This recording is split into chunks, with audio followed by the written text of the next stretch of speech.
as much information sometimes, but I'm gonna try to slow down this time. Take little steps by little steps, so we could captivate the like the preaching a little bit better. Maybe I'll help you guys a little bit.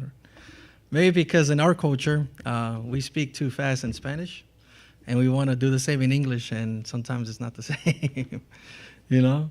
But it's okay. It's a learning experience for all of us. So it's just a learning, and we're all learning, and day by day. So that will help us get more of that knowledge through. Okay. So do you guys remember what we were talking about last week? Have an idea, you guys? Nazareno, you're my number one right there.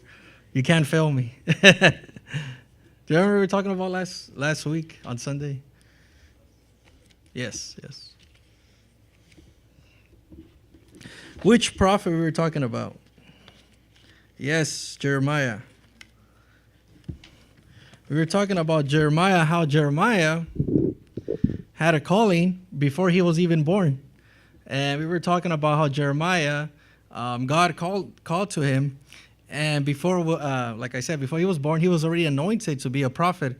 And God already had a purpose for him, which was not an easy one. And later on, we were talking about how he was going to have a lot of struggles in his ministry. And one of the things was that he was going to be, rejected by his own people.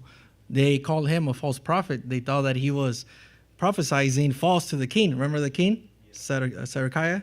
And they didn't believe him. And then there was other false prophets who were saying that Jeremiah was a liar because he was saying that the temple was going to be destroyed. And they didn't believe him. And they even tried to poison the king's mind. And which at the end, look what happened. He was captured. King Nebuchadnezzar took him to Babylon. They killed his sons and they burned his eyes out. So you can say he lived a very terrible life. But all that was prophesied by Jeremiah. He was trying to tell him to trust in God, not to trust in idols and not to trust in false prophets.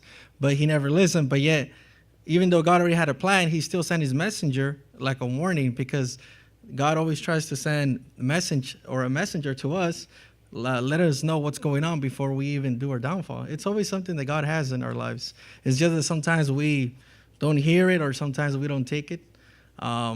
It's very interesting. For example, the people that live there, you guys have seen the bridge, right? That has been under construction. Have you noticed that it's finally no more construction? Thank God. So that bridge gave me a lot of headaches because I go to work all the time. So in the morning, it's always a lot of traffic. So I used to get upset because when I'll be getting ready to merge into the freeway, and then I see semis, trucks, and I'm all like, oh, here we go, 10 minutes wasted. And it's like any other day. You try to plan your morning accordingly, but sometimes things don't go as planned, right? You trust in yourself to be like, I'm gonna make it on time. And then you go in there, you're like, all right, I'm doing good. And then I'm about to hit the 101, and then you see like these two semis beating you. And then you know that once the semis hit the bridge, they go really slow.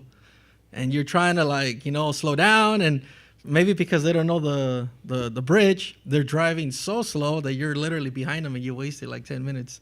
So I remember this one time I was like, I'm like, okay, I'm good. And I saw the semi, and well, before I had the car that I had, I used to have an Infiniti, and that car was really fast, I could say. So when I was trying to hurry up, I'm like, well, I just downgraded because it was a 6-speed manual. So I'm like, I can go fast and I can beat the car or the semi. Well, in my mind, I thought that this Nissan was the same, but sadly enough, it wasn't. So what I try to do, I try to hit the gas, try to beat that semi. And what happened? Well, the semi wasn't having it. He's all like, oh yeah, you try to beat me. Well, that's not gonna happen. So I was trying to hurry up, and we were like this. And well, me, I'm trying to hurry up, and he's trying to hurry up. So there's a point where we're about to maybe even collide. And, I got a little careless, you can say. And at the end, the semi, I guess he hit the brakes, but he really honked at me. He was all like, "Arr!" And I'm all like, yes, I got in front of him. Now I'm going to make it on time. But what happened? I was trusting on myself, right? And what was later on? I'm like, man, that was foolish. Why? Because I could have caused an accident. The semis, they don't break as easy as cars. They don't have their brakes. They don't. Once they break, if they break really hard, they can lose control and have an accident. So, but I didn't think about that at that moment. I was just trying to beat him. I was trying to I'm gonna beat this guy. So I later on, I'm like, that was foolish. I was trusting in my own self. Even though, yes, I made it in front of him, I almost risked my life, right? Just for a couple of minutes. So anyway, so things like that, we try to put trust in ourselves on things, and sometimes we forget that, we should always put God's trust in anything, especially in the morning when, for me, that I go on the freeway every day. Every day I hit the freeway, somebody gets in the car, you're trusting on your ability, right, to drive, to be safe. But then you forget that at the same time, you should trust God that he will take care of you, because it's happened before. You'll be driving the most perfect driver, but then somebody else is not, and somebody else is not driving like perfect. Somebody else is distracted. Somebody else cuts you off. So even though you're trying to do everything by the rule book, that person is not. That person is being reckless. That person can hit you. So it's good to trust God on anything. So one of the things that do you guys remember when we were preaching about Joshua, and then we talked about Abraham, right, a couple of months ago, and how Abraham trusted God that he was going to give him a son, right? But before that, the first test was that God told him, leave your home and go to a land where I'm going to show you, where I'm going to give it to you and your people, and you're going to dwell in there. That was one of the first trusts that God gave Abraham, to trust in him. And Abraham decided to take on that challenge, and he decided to trust in God. And at the end, when he was trusting God, he had no son, right? He had no children. But then God gave him, hey, I'm going to give you a son, but you got to trust in me. And that was not easy for him, because as you can see, you guys have read the story, right? He had another son. He had Ishmael, right? But Ishmael was not part of the promise that God was giving him. He tried to fix things, you can say, and that was one of his, you can say, mistakes that he did. Was he was trying to fix things on his own accord. But at the end, God told him, all right, you're going to have a son. And then after you have the son, what happened? You have to sacrifice him. And he's all like, how could this be? First you take me to a place that I don't know. You take him away from my family. And now you give me a son, finally, and now you want to take it away from me? So it was not easy. But at the end, he fulfilled that mission, and he trusted God. And then we talked about Joseph. Remember, Joseph was like when we started the first year, how Joseph had, a lot of brothers, but his brothers were very envious of him. They hated him, and how they threw him into the pit, and they actually wanted to kill him. We read about they actually tried to kill him, but then one of his brothers stood up and told him, no, we should not shed our own brother's blood. And they sold him to slavery. But even as he was sold to slavery and they took him to Egypt, he still trusted God, even in that situation, which was not easy. Imagine living all of your life with your family. You don't know anything else. You don't know any other people. You see the same things every day. You do the same things every day. You eat the same thing. And then next thing you know, you're taken to somewhere else. It's like, I always put Nazareno as my example. He's lived in this area all his life. But if somebody just takes him to China, throws him in there, he's going to be like, what do I do? He doesn't know the language. He doesn't know the land. He doesn't even look like them. He'll be completely, an alien, right? And then he'll be like, you know what? The only thing he has left is to trust in God. So you can imagine something like that, just completely. And then it's not like he was going over there for vacation. He was being a slave, And back in those days, slavery was pretty bad. It was not easy. Slavery was very harsh. So Joseph trusted God. And then before we go more into that, we're gonna read a couple of verses before we get more into it. So let's go to Psalms.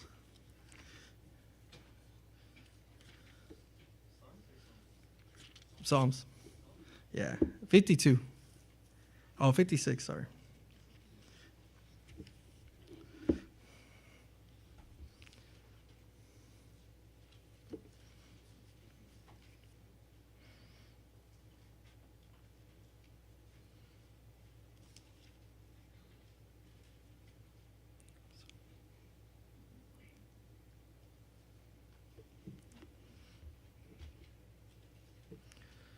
And it's going to be chapter 56, verse 3 and 4.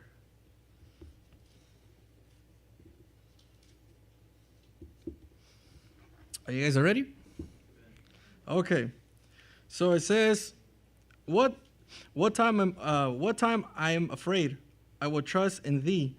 In God I will praise his word. In God I have put my trust. I will not fear what flesh can do unto me. Every day thy rest my words. Other thoughts are against me for evil. But it says right there in verse 4. In God I will praise the word. In God I have put my what? My trust. And I will not fear what flesh can do unto me. So it says right here, right, that he will put his trust in where? In God. And he will not fear whatever could happen to his flesh. As an example, whatever could happen to us as a person, we should not be afraid of it. Because normally our flesh is afraid of things, you know. We all have something that we are afraid of. It could be something as small, something as big, but we're all afraid of something. Something so simple. Some people are afraid of the dark. You know, it's something that some people be like, oh, you're afraid of the dark. No, some people are really afraid of the dark. And then some people's like, what does the dark do to me? Nothing. But then some people are afraid of spiders. I see a spider, I'm like, all right, whatever. But some people are very terrified. They'll like run away out of the room. Oh, a spider. Some people are scared of snakes. They see a snake and they really get scared. So we all of us have we're all scared of something. But then there's people, they're like, nah, well, animals don't scare me. This doesn't scare me. But they're afraid of abandonment. How about that?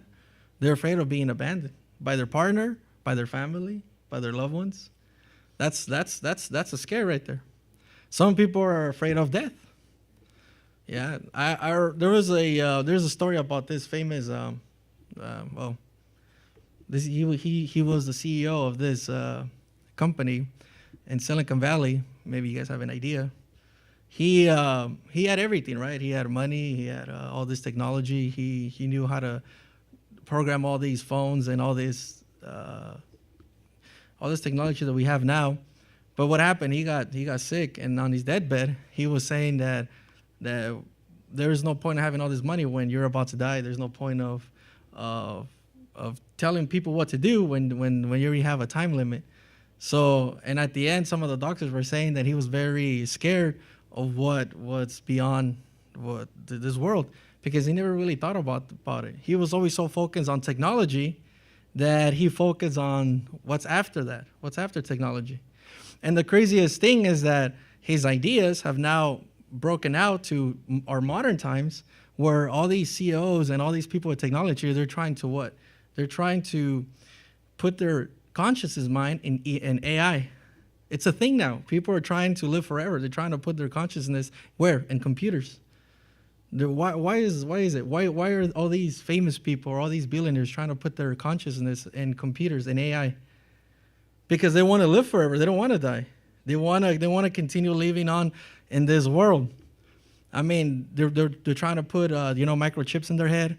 I mean, I read this article where they were saying that in another 10 or 20 years, they're gonna make this pill where people can live longer now. They're gonna make you live longer with these pills. You're gonna take it. It's gonna help your system so you can live even longer. And they're trying to break immortality, right? They're trying to be more less mortal and more immortal. They're trying to live forever. And it's something that human beings, we're always trying to put trust in that. I mean, our modern world is it's so advanced that we put all of our trust where? In technology, right? Because technology is what runs everything. So much people have so much trust in technology. I remember when was it? When I remember when I was in high school. It was so funny because, back then things were of course, things were a little bit different.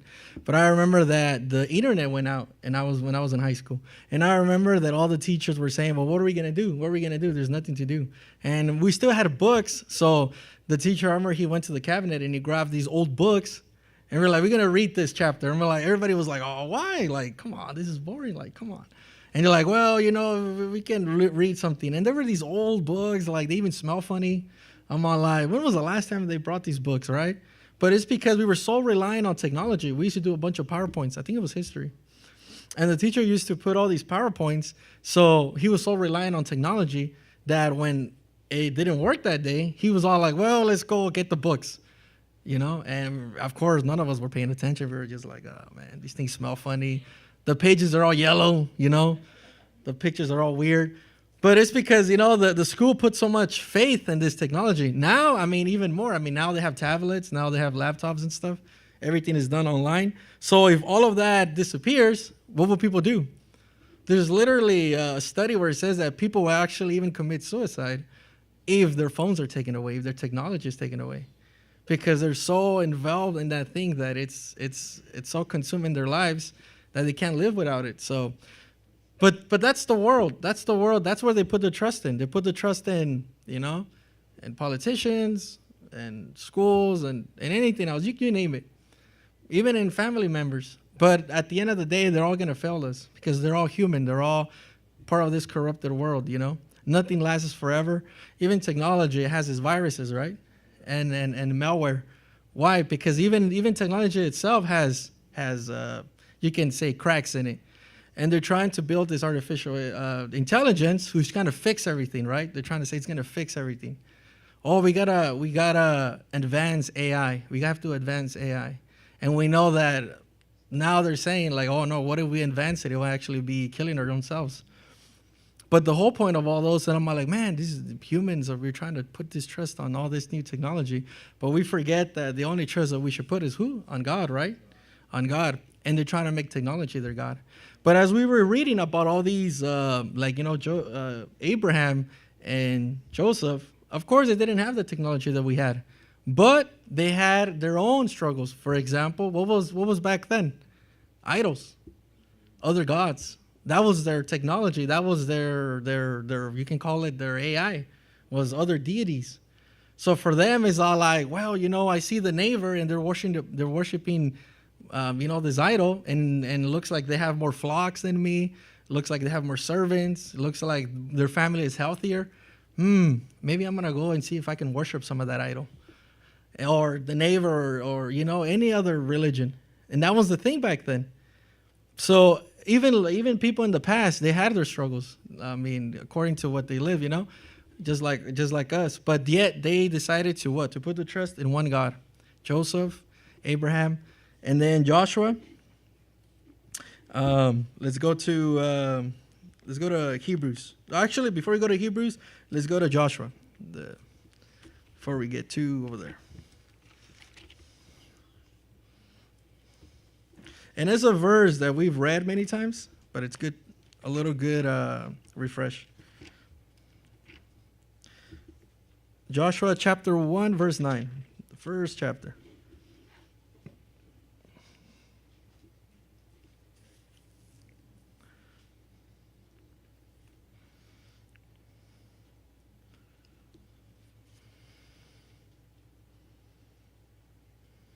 You guys are ready? Okay, Joshua chapter 1, verse 9. And have I not commanded thee, be strong of a good courage, be not afraid, neither be dismayed, for the Lord thy God is thy what? Thy ghost. But it says right there, do not be afraid nor dismayed, for the Lord thy God is thy host. So Joshua, if you know the story, he put what? He put all of his faith in God. He was about to conquer a land that was inhabited by many other people who were physically stronger and bigger than the Israelites, but they were overcome them. They were much more stronger. So now let's go to Jeremiah before we go to the New Testament. Let's go to the book of Jeremiah.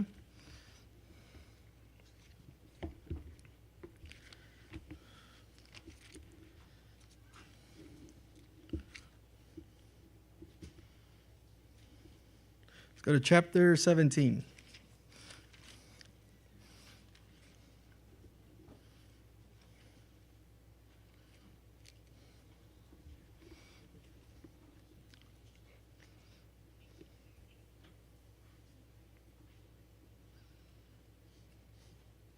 And it's going to be verse 7.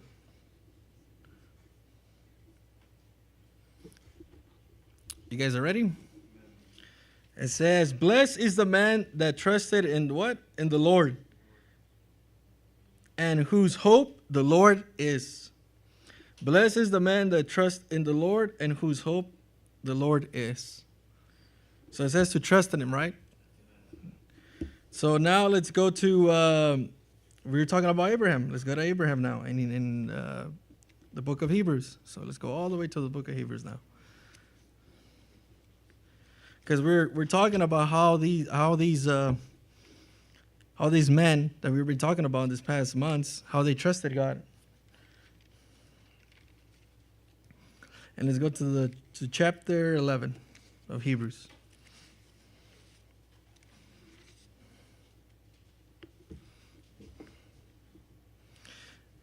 Hebrews chapter 11, verse 8.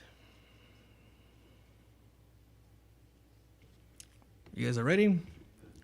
By faith, Abraham, when he was called to go out into the place which he should have received for inheritance, obeyed, and he went out not knowing whither he went. By faith, Abraham went when he called to go out into the place where he should have, after receiving for an inheritance, obeyed, and he went out not knowing whither he went. So he says right here, right? He trusted God because he says that he went to a place not knowing where he was going to go. God just called him and told him, hey, trust in me. I'm going to show you this land. You know, he didn't even give him like, oh, it's going to be 5 mountains and a valley of a river. No, he didn't even give him details. He didn't even give him any like, oh, a map. Like, oh, God gave him a map. No, he's just like, go, get your stuff, walk, and I'll tell you where it is. So, like, you know, the trust that Abraham had on God. So that's one of the things that it's in our generation, you know. It's like, it's very, you can say, very fragile to trust, you know. Trust is a very fragile thing now, you know. But in God, we should always trust him 100% because people are always going to fail us. So now let's go to the same in Hebrew. Now let's go to verse 22, chapter 11. So we're right there. And then we were talking about Joseph, right? So it says right there. In verse 22 in chapter 11 of Hebrew. By faith, Joseph, when he died, he made mention of the departing of the children of Israel and gave commandments concerning his bones. So what does that mean? We all know that when Joseph, you know, when he became second in command in Egypt, he called upon his family, right? His father to come and live with him in Egypt, right? And many generations happen, and later on we have Moses. But the point is, right, the point that he's trying to mention here in Hebrew is that Joseph knew that the Israelites were not going to live for a long time in Egypt. They were not going to stay there forever. So he already told them, hey, I know that you guys our people is not going to stay here in Egypt forever, but when we eventually leave this country, make sure to take my remains with you. Don't leave me in this place. So, of course, Joseph didn't know how many years, and we can speculate there was many years when Moses showed up. But Joseph already had faith in God, knowing that, hey, we're not going to stay in this place for too long. And he knew that eventually they were going to be enslaved, you know, and they were going to need a savior to save them, and Moses was going to take them out of there. But the point is that Joseph already put faith. Even after he died, he was already putting faith in God that he was going to take care of that. So as we were reading, you know, we have all these strong characters in the Bible that have been faith, that have trust in God, right? Now, where does that lead to us? You know, right? We're living now in, like I said, in a world where trust and faith is a very, you know, some people say it's a kind of a misbelief kind of thing, you know, kind of a fairy tale, you know. We as humans, we try to put faith, like I was saying, in technology, right? That's the main thing right now. One of the main things right now is faith, and it's in technology. Other people could say it's in politics, you know, some other party or whatever. But all that, you know, is going to fail us at some one point or another because nothing is perfect. This world isn't perfect. So as long as you keep putting faith in those things, it's always going to leave you very disappointing because it's never going to achieve what you always wanted. Yes, it could achieve to some extent, but eventually it's gonna what? It's gonna crumble. It's gonna fail, and then you're gonna be left disappointed. But as long as you put faith in God, He's not gonna let you down. But first, you gotta put faith in Him, right? And how do you put faith in Him? By first what? Trusting in Him. And how you trust in Him, right? But first, believing in Him. So there's a step. There's a step. And now that the ones that we believe in Him, now let's trust in Him, so we can build our what? Our faith. So as we build our faith, whatever comes in this world, we'll be able to what? To overcome it. There is, I was talking to somebody, and they were saying that, like, oh man, he's like, all my life I put faith in some people. He was saying some of his family members, and I'm all like, oh yeah. He's like, yeah, well, I thought they were gonna have my back when it comes to things like this. And I told him, well, what about yourself? Do you think they can trust in you? And he kind of thought about it. He's like, oh. He's not like, well, that's the thing, like, you put faith on other people, but can people put faith in you? And then he kind of like stood quiet. He's all like, oh yeah, well, I'm like, that's the thing, man. Like, when it comes to human beings, we exchange our faith, right? Our trust in people. And then, but yet sometimes we don't even see ourselves. We're like, oh, this person, I trusted him with my life, or I trusted him with this so much. But yet we don't see ourselves. It's like, what about you? Can people trust in you and stuff? How is your trust with other people? It's funny because like at work, people that work, right? When you're gonna ask for a day off, like, and somebody's gonna cover for you, you put your trust in that person, right? Something so simple, right? And it's funny because this happened not too long ago in my work. That somebody was gonna ask a day off, and they put the trust in that person. And then what happened? That person never showed up. And then the other person called. He's all like, hey, why you're not at work? He's all like, well, I thought the other person was going to cover for me. And what happened? That person never showed up. And then you call that person what, doesn't answer you? And now next thing you know, you're left like very disappointed, right? Now you're like, man, I can't trust that person anymore. So something as simple as that, now that trust is what? It's broken, right? So now, from now on, you're like, no, I'm not going to trust in that person. If they need something from me either. That's our human nature thing. But something so simple like that. And of course, there's way other more extreme examples. But we can go on and on talking about that kind of stuff. But the point is that let's put trust in God, right? Let's put trust in Him. As long as you have trust in God, we'll be able to overcome. And as you can see, even like talking about all these, Abraham, Joseph, Jeremiah, none of them have it an easy way. They all had a very strong, even hard times. None of them had it like, let's say, on easy mode. All of them had parts where they struggle a lot. Like we were talking about Jeremiah last week. All these struggles that he had. It's how sad it is that you're the only person that sees the light, and the rest of everybody just throws you to the other side. They're like, no, they don't believe in you. Or Joseph, being the only one in his family that achieved what he achieved, but yet all of his brothers hated him. How many of us have many brothers? I only got one, and I'm already like, we're good. But other people have way more older brothers and older sisters, and of course, not everybody gets along. Some of them get along with some of the others. And sometimes, how does that go out when everybody's together, And it's always the little ones that get pushed around, right? It's always the smaller ones. But something like that, it's really hard. And then we have Joshua, It's crazy to believe that all these people were taken out of Egypt by Moses. Thousands. And yet, only how many made it to the promised land? Only 2. Joseph and Caleb, right? Joshua and Caleb. They were the only ones out of what? Thousands. Why? Because only they're the ones that were able to what? To trust in God. Moses, he hit the rock. God didn't like that. Aaron made what? The golden calf. And Miriam actually kind of disrespected Moses. And he got, if you guys read the story, she got leprosy. But later on, God restored her. And then how many other Israelites try to stone Moses? They try to kill him many times. They rebel against God. So a lot of them, at the end, God got so fed up that he was gonna destroy them. But Moses intervened. But the point is that, imagine only being two people out of all those thousands just to make it. It was not easy. It was super not easy. And then when you're about to, and then I was reading one time about, the Moses, and it's crazy because they were so close to reaching the promised land. They were so close.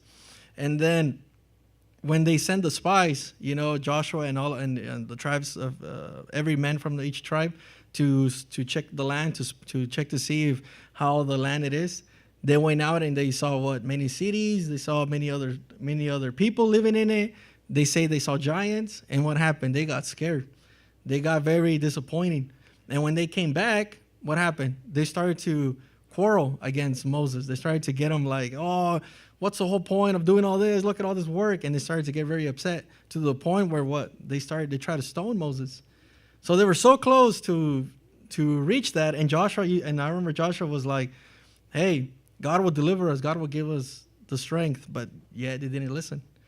So at the end, God decided to, you know what, this is enough. Everybody who's over 20 years old will die.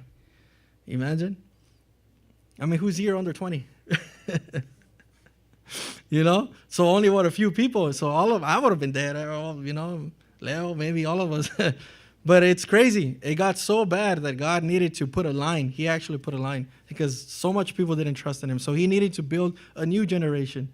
But going back, it's not easy. But like I said, with God's strength and spirit, we'll be able to overcome anything.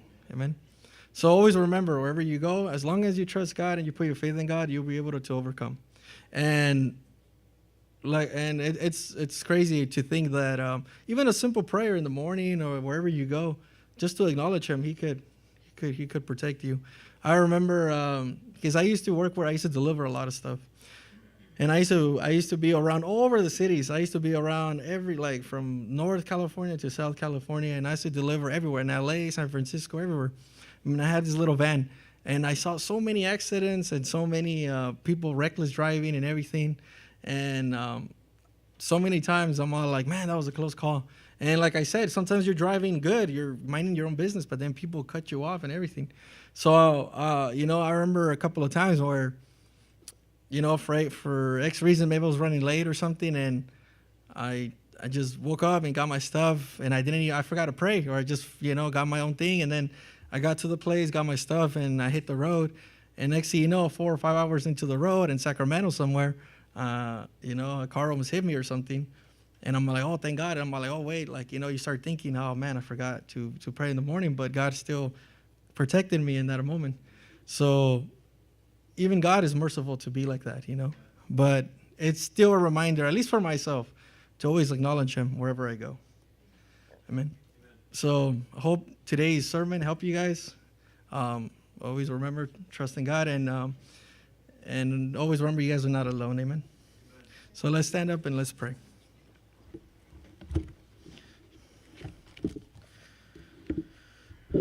Thank you, Lord, for today's sermon. I pray that you help these young people in their daily lives. I pray that you give them the strength and courage